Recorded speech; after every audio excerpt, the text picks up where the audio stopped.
go. Welcome back to Hoops HD, everybody. This is our Final Four edition podcast, I guess we would call it. I'm your host up here in the top center, Chad Sherwood. Joined by Great job, Chad. We don't even know what we're calling it. We're off to a fantastic start yet again. How do we mute him again? Joined by up top here, David Griggs and John Stalika. In the second row, we've got on one side John Teitel and the other Joby Fortson. In the center square there from Bracketeer.org, we got Rocco Miller and a very special guest down there on the bottom row. Mr. Teitel, I'm going to let you introduce our guest for this evening, though, because you brought him on, a friend of yours, I believe, from way back, if I understand. You understand correctly. My longtime friend Jamal Murphy, we used to write together for a different college basketball website. I was thrilled to run into him at the Sweet 16 and Elite 8 in D.C. this weekend. He knows bracketology. He knows Big East basketball. He works with the esteemed Bill Rhoden. Jamal, can you tell us a little bit about your basketball knowledge and your work? Thanks, guys, for having me. Like you said, Jamal Murphy. I currently co-host or executive produce and co-host the Bill Rhoden on Sports podcast with the legendary sports writer Bill Rhoden, formerly of the New York Times, now with The Undefeated at ESPN. I also contribute to CBS Sports Local. My Twitter is @Blacketologist because I'm the only black bracketologist that I know, that I've seen. So basically I'm a college basketball nerd. That's about it. I've been watching the tournament like you guys, and was at the Sweet 16 and Final 8 where Michigan State upended Duke in probably the biggest game of the weekend. Yeah, and as we recently learned, a really good friend of Jerry Palm. What's up, Jerry? I got to ask you, Jamal, you know a lot of Big East. How shocked are you that we're sitting here in April and DePaul is playing basketball?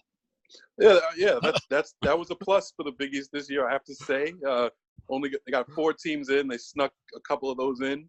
They didn't have any after the first weekend left. No Big East teams left after the first weekend. So the fact that DePaul is playing, that's might be the highlight of the Big East season, unbelievably. Yeah, I mean, I tweeted out earlier today. I am just like, it's mind blowing that I'm in April and DePaul is playing. It's great. I think they were 9-9 this year or close to it, something like that in the Big East. Something like 7-11 maybe. Yeah, like their record was posted as 18-15, so I'm assuming they entered this tournament 15-15. I don't know what that made them in the Big East, but I don't know what they were. I think it was about 9-9. Yeah, they were close to 500. They were in the mix. They were 9-9. Yeah. Right. Well, Jamal, you and Teitel were both at the East Regionals in DC. So I want to do is start by pulling up on the screen here if this works. And sometimes these things work, sometimes it's a complete disaster. So we cross our fingers. But pulling up a portion of the bracket that has that East Regional in it. Hopefully, we can all see it there. Where sometimes we get pictures of San Antonio. Oh, nice. Yeah, who knows? We'll get pictures of it sometimes with the show. But it looks like we have there the Michigan State Duke bracket there with before that Michigan State over LSU and Duke over Va Tech. Well, Teitel, let me start with you here because you were covering this region as well. What was your takeaway from these 3 games this past weekend? So I'll handle the 2 Sweet 16 games, then you can go to Jamal for the Elite 8 if you'd like. Sounds good. The opener, LSU-Michigan State, was kind of a blowout. I mean, it was a blowout.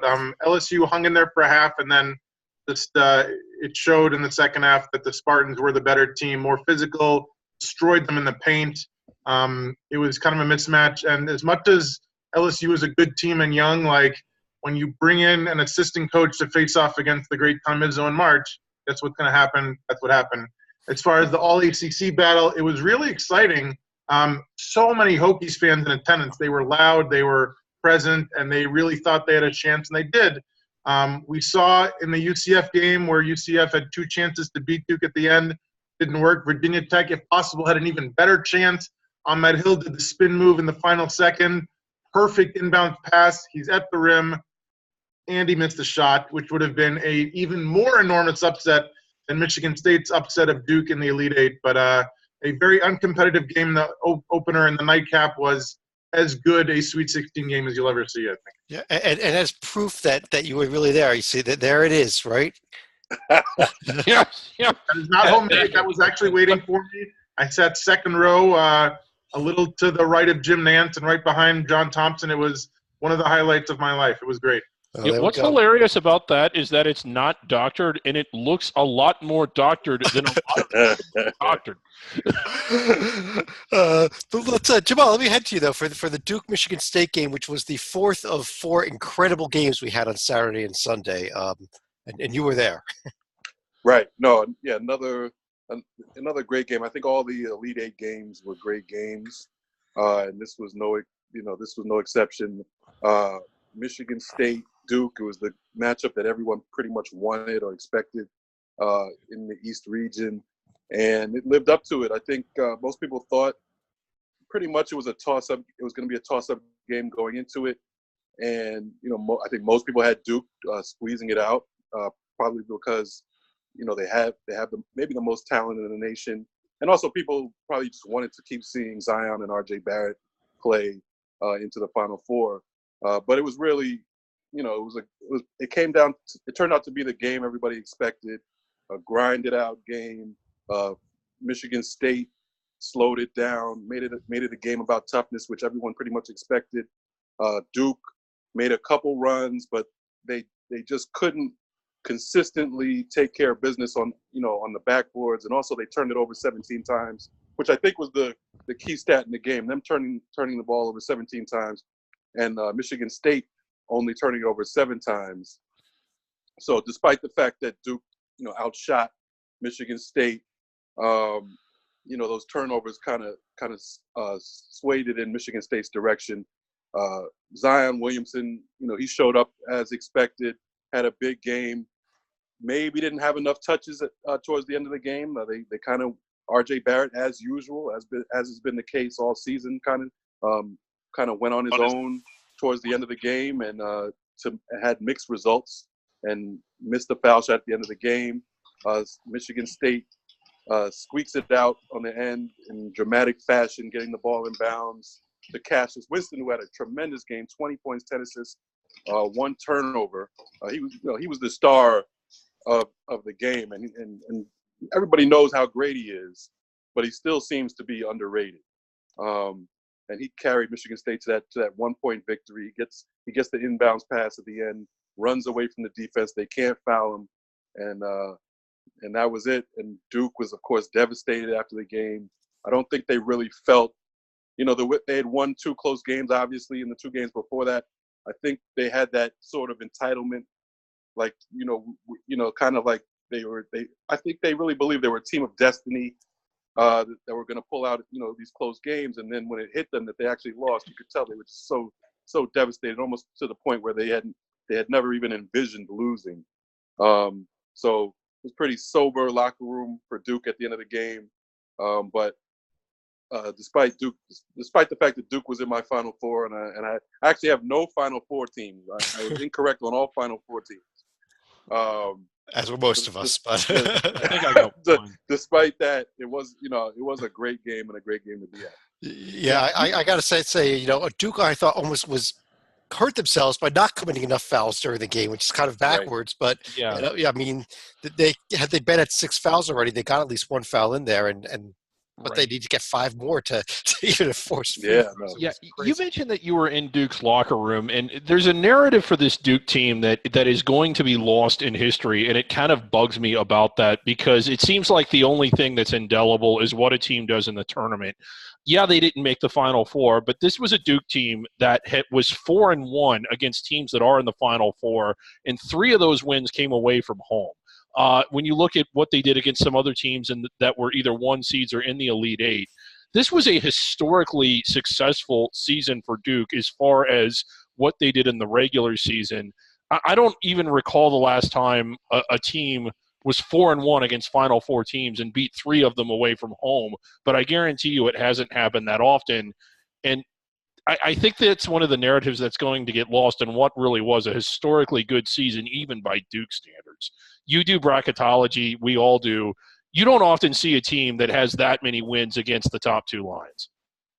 Right. No, I agree. And like you said, during the regular season and during bracketology, they were clearly the number one overall seed, thanks to those type of wins, including 2 wins versus Virginia, who was probably the second overall team in the field. Yeah. So yeah, I mean, but in today's day and age, the regular season doesn't matter. It's all it just strictly comes down to what you do in the postseason, what you do in the tournament. If you don't fulfill so-called expectations of, and really the expectations of everyone else, right? They're our expectations. We just, the outside, the media, the fans, we decide how good we think you should be, and if we're wrong, it's the coach's fault. It's the coach. It's the coach. They didn't live up to our expectations. So you're right. They had a great season. The interesting thing, especially talking to Zion, who, just a tremendous kid, very open with the media, even in a time like this where he was definitely heartbroken. He sat there and talked to the media, gave his opinions, and he, he calmed down after the game, and he basically was saying that he said, he felt they had a great season despite what happened here. He was able to, talk about, some of the team, Michigan State being one of the best teams they played, but not necessarily the best team. He had mentioned that Gonzaga was up there, Texas Tech and Michigan State, he said, were the best defensive teams they played. But basically his overall thing was, it was one loss in the tournament. They didn't play particularly well at the end. But, for him personally, he wasn't going to let this ruin the entire season. And he felt like it was a tremendous season. He actually said it was a movie. He felt like the whole season was like a movie, lights, camera, action from the start. It was, yeah.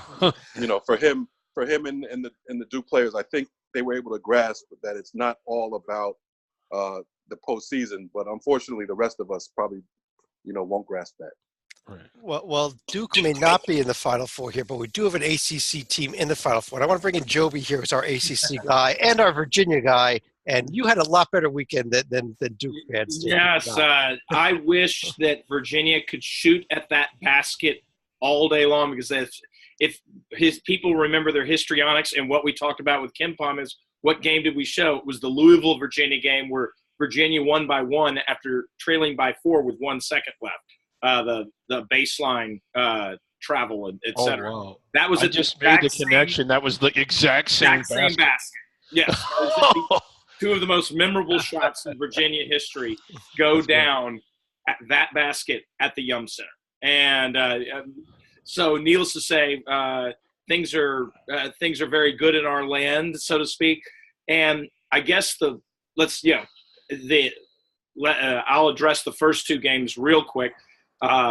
Oregon, Virginia was an absolute grind out that looked like a Virginia game from 6 or 7 years ago, because none of the stars of Virginia, Hunter, Guy, Jerome hit a little bit, were hitting.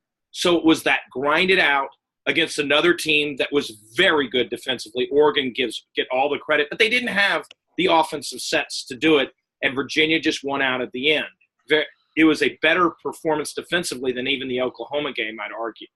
On the other side of the bracket, wow, the game that people are going to forget is maybe that Purdue-Tennessee game, which was outstanding, top-notch, overtime in itself.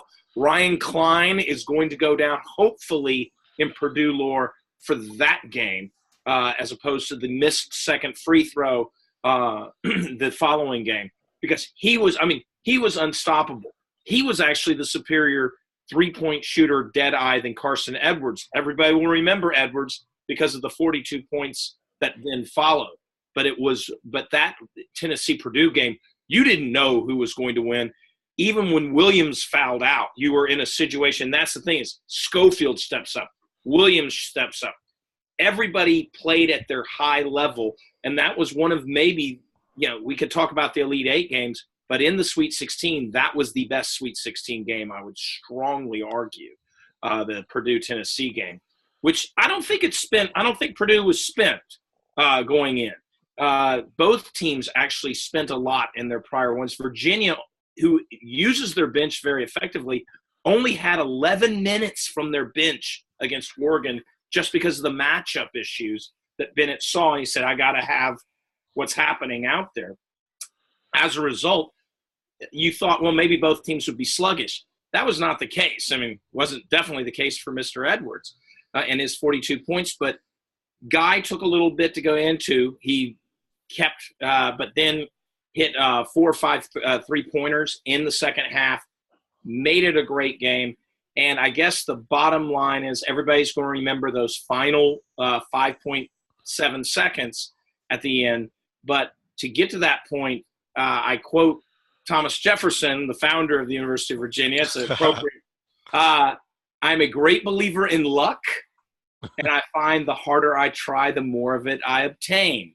And that is kind of what happened here. It was lucky that Klein, missed the second free throw. It was lucky that Jerome was fouled, as it turned out, with 5 seconds. It was even luckier still that Jerome didn't intentionally miss that free throw, but he missed it, kind of short-armed it so bad that Diakite could knock it to the backcourt. It is, of course, lucky that Clark could throw a 3/4 pass to Diakite, and that Harms chose to guard Jack Salt, who does not have very good offensive skill set, and let Diakite open, even if it was for a tougher shot. And Diakite recognizing the moment and positioning himself to shoot before he caught the ball in order to be able to release it within the time. Because if he takes a normal shooting stroke, there's a good chance time expires. And then the final piece is, how many times have you seen a team make a miraculous play to go to overtime, and that was what they spent. Virginia then comes in, gets the help from DeAndre Hunter that they kind of had been waiting for all game, and the rest is history. An amazing game for the Cavaliers, obviously. And while Titel was at Washington, D.C., I wish I could get the press pass, but I will be paying a lot of money instead to go to Minneapolis. So my first Final Four since I was a kid in Dallas, Texas. Well, you can bring a print out of the card, and maybe they'll let you sit up front. Right. A couple of things about I'm so happy we had the Saturday game as a personal note, because the tickets I purchased off StubHub are now $300 more expensive than when I purchased Saturday. Joby talks about 5.7 seconds. What he's not even mentioning is that there was actually a clock review with 59.7 seconds remaining in regulation, where they actually 3 seconds were added on. That's a very good point. Yeah. It went to an even minute. That is a very good point, John. Yeah. And it's lucky that Edwards, that Bennett figured out that Edwards finally missed, to be honest, too. And then that put Klein on the line, and the pass could have gone to Edwards. It went to Klein, who, while a dead-eye shooter, is only a 70% free throw shooter, as opposed to Edwards, who was already perfect from the line, had recovered from the bad Tennessee free throw shooting, and was not going to miss a free throw if he had been walking with his 85% free throw shooting. Virginia, scored 52 points in a Sweet 16 game and won it. I think that's the most Virginia thing that Virginia has done all year long. And they were behind by 2 with 2.4 seconds to go with a freshman that was 65 feet away from the basket, and they won the game. Another very Virginia thing. To have happened. The one thing I wanted to say about, all the Sweet 16 and Elite Eights, but this one in particular, it felt like the NCAA tournament in terms of atmosphere in a way that I hadn't noticed it before. The last time I went to a Sweet 16 and Elite Eight game, I looked around and I'm like, there's a lot of suits here. A lot of the real fans aren't here. The schools are getting less and less tickets, which leaves fans to get them on the secondary market, and they're scattered all over in different sections. But this year, particularly the games in Louisville, it looked like it was a split arena for all 3 games, with half rooting for one side, half rooting for the other. And I'm kind of wondering how that happened. The location, Purdue's very close drive. It's actually West Lafayette. Remember, Louisville has a bridge crossing to Indiana. And so you had a ton of Purdue people. Purdue actually had a huge advantage in that game. According to Bennett himself, he said it felt like a road game. Tennessee, travels big. Virginia does travel, but Purdue. Well, they were there. I mean, they were outnumbered, but they were there. I mean, obviously, Oregon didn't have much of a presence. But well, I want to bring Rocco in now, so we can swing over to the West region, where we saw Texas Tech knocking off Gonzaga in yet another thrilling game. Boring, right? Just another great game in the Elite Eight. After Tech surprised Michigan, I thought very few people other than myself, honestly, picked Tech to win that game. Yeah, it was tremendous. And first of all, welcome, Jamal. It's good to meet you on the show here. We've been following each other for a few years. Welcome aboard. Hope you'll join us again. And second of all, this is an all-star cast we have tonight of bracketologists and hoops nerds, so it's just fun to be on this. But yeah, going back to Texas Tech, what an incredible tournament they've had. I mean, going into the tournament, let's just revisit what we were looking at before the tournament started. You had one of the most brutal draws. We're looking at Buffalo, a red-hot team, a team-first caliber mentality where they share the basketball. They don't care who gets the credit. Texas Tech blows them out of the water 2 weeks ago, and they end up doing the same thing here on Thursday night against Michigan. Michigan actually, I thought, had some pretty good open looks, but I think the Texas Tech suffocating defense just took the legs out of Michigan because you started noticing in the second half all those shots falling short, a lot of three-pointers falling short, and then they were settling for threes late. So Texas Tech gets by both of those games way easier than I think almost anybody would have guessed. And they had fresh legs ready to go for a really tough test in Gonzaga, and I think they D'd up Gonzaga very well. The kind of shots that were going in for both teams for a while was just incredible. I mean, I was watching it with a large gathering, and everybody just kept looking at each other like, is anybody going to miss? And then as the game went on, the guy who kept stepping up was Matt Mooney, which is another incredible story. He was playing for South Dakota in the Summit League last year. Lost a heartbreaker in the Summit League title game to South Dakota State right at the end. Now he's finally in the tournament with a great team and performing at the highest of levels here to get to the Final Four, making big shot, making tough reverse layups, finding his teammates in transition. And how about Tariq Owens, a guy Jamal probably knows pretty well, coming from St. John's with 2 huge blocks down the stretch. He had that memorable block where he actually blocked a corner 3 by Rui Hachimura. Ends up saving the ball, even though his foot was out of bounds under review. They counted it, and he saved it back in. Just one of the more athletic plays we've seen in the entire NCAA tournament. This Texas Tech team, I mean, Culver is actually the best player on the team. He's probably the MVP, especially the Michigan game. They're very well balanced. They play organized defense. Coach Beard emerged, I mean, probably between Joby's Coach Bennett and Coach Beard, got to be the 2 of the best coaches in the game. Of course, and Tim Miles. Don't forget him. And Tim Miles, yes. It's an incredible story. I mean, I'm actually, coming into the weekend, I was a little bummed out because I thought we'd see a lot more chalk, and this was one of the more pleasant surprises. And of course, we saw more as the weekend went on. This was the first shoe to drop. So incredible. Yeah, I mean, really just the job that Chris Beard has done there. David, I know we've spoke about this a lot over the past 2 years, where last year this Texas Tech team wasn't picked to do anything. They make the great run in the tournament. Then they lose pretty much everybody, including a first-round draft pick, Zaire Smith. And now they're definitely not going to do anything this year. And here they are in the Final Four, even better year than last year. Right. And again, it's just how many – I bet they – last year Texas Tech started off unranked. I don't even think they received any votes in the preseason. If they did, it was minuscule. And they were they were in the top 10 for part of the year, ended up in the Elite Eight.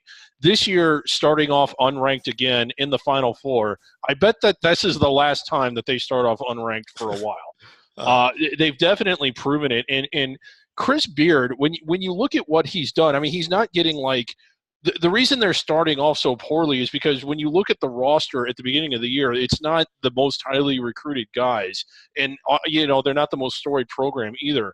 But this guy has won every year, everywhere he's been. Like most people don't remember how good that team at Arkansas Little Rock was, round of 32, and they haven't really been good since. And Texas Tech really wasn't good before he got there. And he was great at UNLV for 12 yeah, days. he was phenomenal at UNLV. Now, he didn't win any games, but for 21 days, he was getting – Didn't lose any games for 21 days either, did he now? Yeah, I know. He didn't lose any games.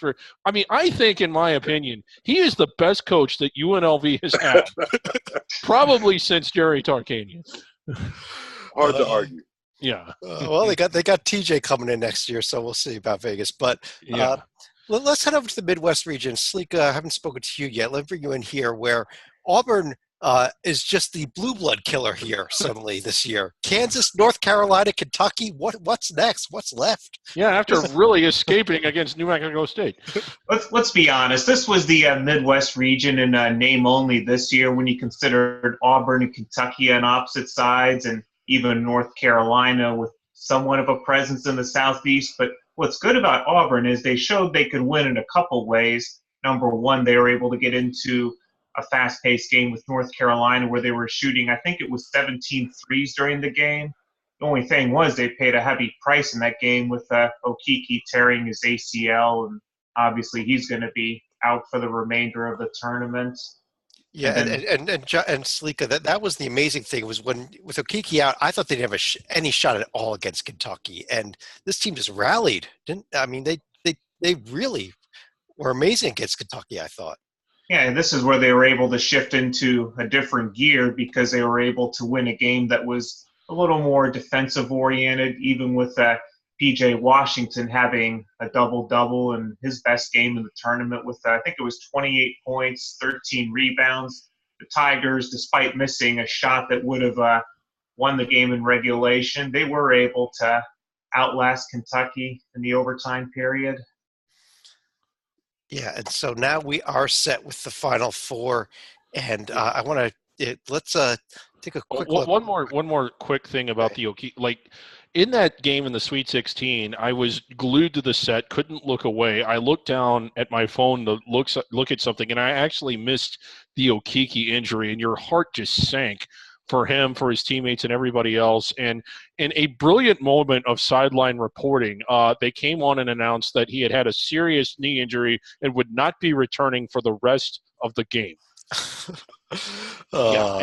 And maybe not for another year and a half on top. I'll tell you though, when he came out in the second half, he wasn't originally at the game against Kentucky. He came in the middle of the game. He came to the arena. They brought him out to the sideline. We're all pretty sure that was orchestrated, right? Yeah, even if it wasn't, though. But that's when the team just took it to another level. I thought. Rocco, didn't you just see that? Rocco. Hey, Chad. Yeah. I couldn't believe it. Yeah, and after seeing Bruce Pearl's interview after the game, it looked like, and watching the game, I thought the game plan really, from the last 10 minutes on all the way through overtime, was to just get the ball to either Jared Harper and Bryce Brown, run the offense through both of those guys. Jared Harper was amazing. He got fouled a bunch down the stretch. He finished 11 for 11 from the line, didn't miss a single free throw, and Bryce Brown's putting up 24. This was a veteran club that had all seniors and juniors going up against mostly freshmen. And Kentucky's one veteran, Reed Travis, from out here transferring from Stanford, this was his big chance. He actually got the ball late in that crazy scrum with a chance to win the game, and he passed it up. He was under the hoop, and he just passed it up without even looking. That was an awful pass. He had the layup. He had the layup. Yeah, all he had to do was turn around and lay it in. Yeah. And he was the senior on the team. So, they really relied on P.J. Washington, a guy who they didn't even have in the first two games in the tournament. And he had a great game, don't get me wrong. But Kentucky also, a John Calipari staple, missed a tremendous amount of free throws, went 12 for 21. That will always kick you in the butt when you go to overtime. Well, let's take a look at that. John Calipari getting the lifetime contract extension. Imagine what they would have given him had he won. It would have been afterlife contract as well. Would have been remarkable. Let's take a look at the national semifinals. And Jamal, let me bring you back in here with this Michigan State Texas Tech game first. Actually, I think it's the later of the two games. Let's start there because on the left side of the screen, Michigan State versus Texas Tech. What are you looking for in that game? Oh, just a brutal defensive battle, physical. You're looking at a game in the 60s. Both teams obviously play great defense. I think, to me, it's going to come down to probably which star has the best game between Culver and Cassius Winston. And Cassius Winston is just so consistent. You pretty much know what you're going to get. You're probably going to get, 18 to 20, and you're probably going to get 8 to 10 assists and few turnovers. So to me, he's the key. And I think Michigan State probably scratches out the victory. I think maybe they have a little bit more firepower offensively, maybe. But either way, it's gonna come down to the last couple possessions. And I just my pick will be Michigan State moving on. Titel, is that where you're going? You're going with this guy and his team? It's hard to pick against Cassius. I mean, I'd seen some preview material where a lot of people compared him to Mateen Cleaves and the other great point guards in Michigan State recent history in terms of he doesn't come in as like a freshman and is immediately like a superstar like a Zion or an RJ. He sticks around for 3 to 4 years, and all he does is win games in March, and he's not going to be a high draft pick, but he might have a long NBA career, but he knows the system, and he's a coach for Izzo on the floor. It's so hard to pick against him that I can't. I mean, Texas Tech played Duke this year. They lost by double digits. Obviously, like, it was close, and it was neutral site, and it was earlier in the season. But Michigan State beat Duke, which I didn't think they could do. So I'm going to ride the hot hand. Right. And Jamal, let me ask another question here because, all the schools, we hear about all these one and done schools. And for the second, I think, year in a row, at least, we've got a Final Four full of veteran teams again. It's one and done doesn't seem to be the way to win a national championship, does it? No, not really. But it'll get you on TV. It gets you some hype.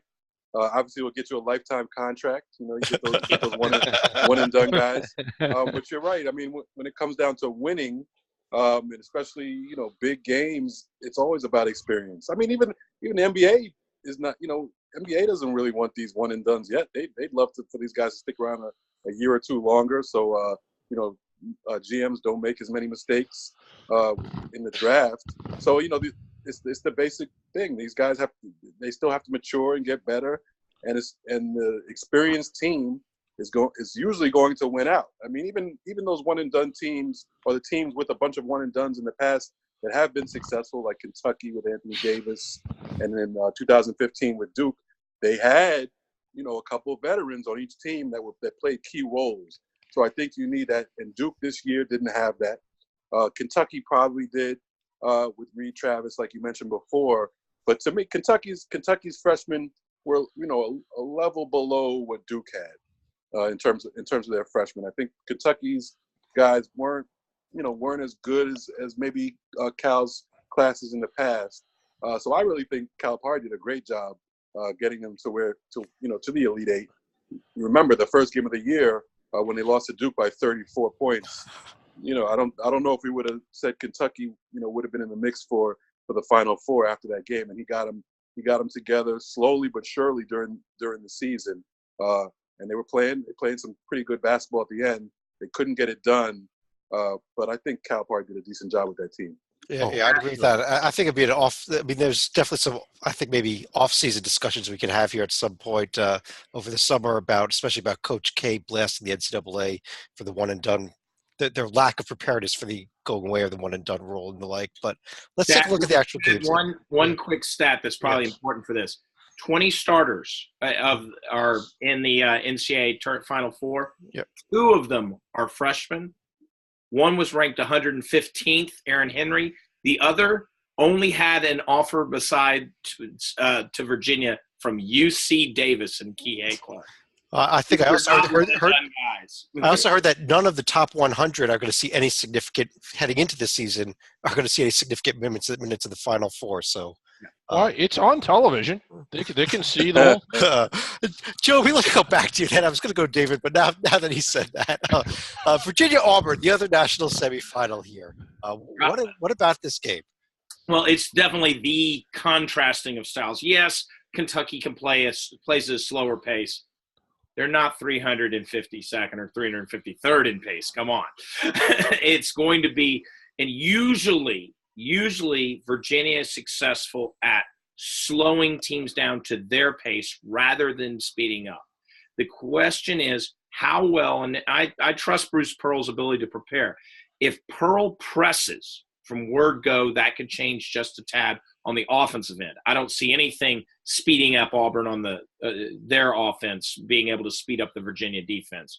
But you could see the Virginia offense because Auburn is so good at turnovers. I think they lead the country in points off turnovers. That's where the game will come down to whose style, when Virginia has the basketball, whose style is going to win out. If Virginia gets into that, as we've said on the show, the cliche, if they place Auburn in the dentist chair, then I don't see the Tigers winning. But if Auburn plays the way that, for instance, Syracuse did in the Elite Eight a few years ago when they sped Virginia up, and Auburn can do that for more than just the 10 minutes Syracuse did in that game, then Auburn doesn't just have a puncher's chance. They have a real chance, especially if Harper and Brown stay as hot as they've been the last few times, and yet another top-level scout could be coming for War Eagle. Yeah, this is a fascinating matchup. David, we have this matchup of the great defense of Virginia and the Auburn, almost the chaotic style that Auburn likes to play. Yeah, and I mean, when it comes to just contrasting styles, Michigan State, Texas Tech is going to be a great game, but like the X's and O's part of me is really, really looking forward to this, like Virginia Auburn game, because again, the two are so different. You kind of, I mean, obviously, whoever scores the most points is going to win. That's the obvious factor. I've done research. Nobody has ever lost a game when they scored more points than the other team. But well, no, that's not true. Some teams have had to vacate wins. But I mean, like what Joby said, just to build on it, it's utterly fascinating how contrasting these two teams are, and whoever gets control of the tempo of the game and the style of play is going to have the advantage. So, I mean, right from the get-go, I can't wait to – I'm actually looking forward to the first minute of the game just for that. Well, I'll tell you what, we have the two semifinals. I'd like to run through everybody, each of you here, and give me your semifinal winners and your national champion real quick. And if you have any other comments about them as we run through these. But, Salika, let me start with you. Who's going to win the semifinals? Who's going to win the champion? I think you have to go back to 1999, the last time I could recall a coach and a program making their debut in the Final Four and end up winning the whole thing, and that was UConn and Jim Calhoun. So I'll probably go with the more experienced coaching staff in Michigan State winning the whole thing. They'll probably end up facing Virginia in the title game, although Auburn is going to keep that one a very, very close game. Okay. Joby, do you agree with him? I actually would have Virginia. I mean, I'm sorry the bias comes out, but it's not really – you know me well enough that I haven't overly picked my team. I think Virginia will control the pace against Auburn and will make it to the Final Four. I agree with John on the experience factor. Tech might just be happy to be there. I know Chris Beard's great, but this is the first step. And then Virginia versus Michigan State. I actually like Virginia. There is a little bit of unfinished business from a few Sweet 16s that is very much on Bennett's mind, and we'll see. But I think Virginia can do it this time. A few Sweet 16s, a few first-round losses, you know. Yeah. Well, and it would be an amazing story, to be very honest, if going from the UMBC loss. And it's a shame it's not Duke, because if it was Duke and Virginia had beaten Duke after being beaten twice, that is a movie script. I may be stealing David's line here, but no one seed has ever lost to a 16 and then ever lost a tournament game after that, ever. Yeah. Well, Virginia's had the easiest path to the Final Four because they're the only team that didn't beat a one seed on the way there. Right, but they got the Purdue game was was an incredible game. But Rocco, how about you? So, yeah, I agree with what you guys are saying in terms of the Michigan State-Texas Tech matchup. I think that's certainly going to be the better game on Saturday. You got to remember we're going from arenas into a large football stadium, and this is going to be a defensive battle. I think Texas Tech, Michigan State, I mean, this has got a great finish written all over it. I certainly could – it's almost like a coin flip in my head. I'm so impressed with Coach Beard. I'm so impressed with the way they built this roster, and that it really doesn't have to be one guy they have to depend on to make the shot. I'm going to go on a limb and be the first guy to take Texas Tech to win that game. And then on the Virginia-Auburn side, I actually think Virginia is going to win it pretty comfortably, going back to that Dome Stadium philosophy. I think great defense can shut down a fast offense. Now, Auburn, of course, tons of NBA next-level talent, tons of they blew out my Huskies at the beginning of the year, right? So I know how good these guys are. But I just think Virginia is like a really bad matchup for Auburn, especially you take a Tony Bennett versus a Bruce Pearl. I'm going to take Tony Bennett every time in that coaching matchup. And then we got Virginia, Texas Tech for the final. I really think that could be an unbelievable game. I'll hedge my bets a little bit here, and I'll stick with Virginia to win it just because I do think they have a much better chance to be in that game. I'll tell you, Rocco, Virginia, Texas Tech, what's the final score going to be, 38-35? It could be. But, the reason why Texas Tech's been playing so well is they've actually been scoring a lot in their 4 tournament games. They have. Once they hit those scoring droughts, that's when they lose. Look at their 5 or 6 losses this year. In every one of those losses, they hit a big drought. They haven't done that yet in the tournament. So, again, that will be tough to avoid in the dome, in the football stadium. But something to monitor as we watch on Saturday. And where did Virginia earlier this year set a school record for threes? In the Carrier Dome. Just pointing it out. There you go. All right. Let's see here. Titel, let me go to you because I think I know where you're going, though. I think it's this again, right? Uh-oh. I'm definitely going Izzo over Chris Beard. No disrespect to Beard. He's arguably the national coach of the year this year, wildly exceeding my expectations. But Izzo has been a coach for 25 years. He has been to more Final Fours in the past 25 years, vacated or otherwise, any other coach in D1. So go Sparty. As far as the semifinal on the other side of the bracket, I told Joby last week I was not a believer in this Virginia team. Update, I am a believer in this Virginia team. Stay off the bandwagon. Certainly else that Okiki's hurt because I think that he's going to be a huge X factor, although I thought that would cost them against Kentucky, and boy, was I wrong for that. So I think also the fact that if there's anybody who's dying to beat Auburn, it's a guy named Braxton Key who's faced Auburn many, many times in the past. So I'm thinking he's going to have a little pep talk for the team.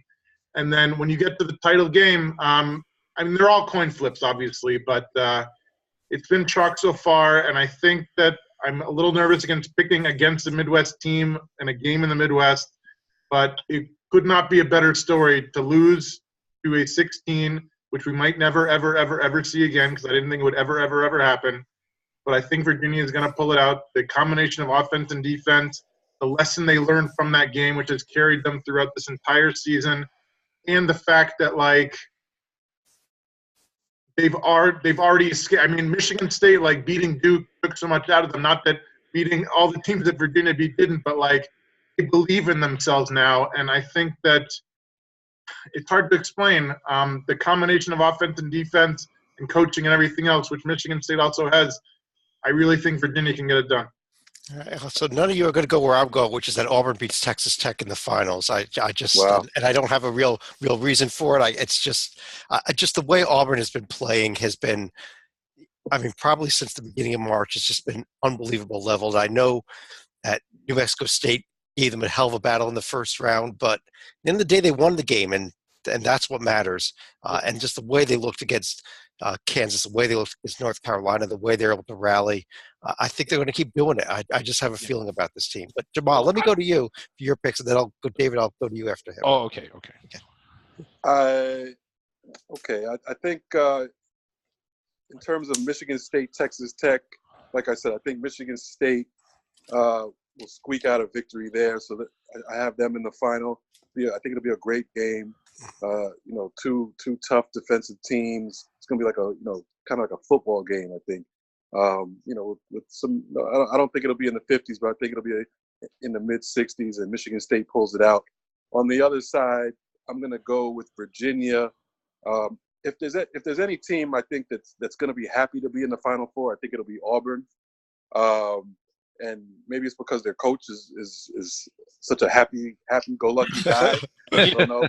I'm gonna lean towards I tend to like the steely, no-nonsense coaches, which are the other three. So I'm gonna say Auburn will be bounced out of there, and it'll be Virginia and Michigan State. And originally, when I first thought about this, I thought I was gonna take Virginia, and maybe it's the story that I wanted to see. As everybody's mentioned. Losing to the 16 seed, come back winning the championship. But when I look at that matchup, I just feel like Michigan State matches up very well with Virginia. I think they'll have the best player on the floor in Cassius Winston. I think they're on a mission. Izzo told a funny story after the Duke game saying that, he went up to Cassius Winston's mother after the game, and he was smiling, how about that? We did it. And she was just no nonsense. What do you mean? We got 2 more games to go. And he was like, oh, she kind of got him back into focus. And he said, he's going to So I think they'll be really focused in terms of trying to get this second national championship for Izzo. And like I said, I think they match up very well with Virginia in terms, front line and at the guard spots. And I think Michigan State brings it home. David.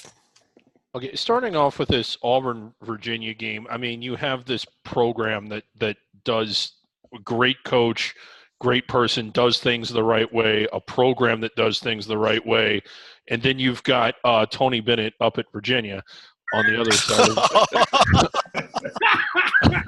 But anyway, I like what this Auburn team has done. It wouldn't surprise me if they beat Virginia. I mean, I've been surprised by them enough already to not write them off, but I'm not.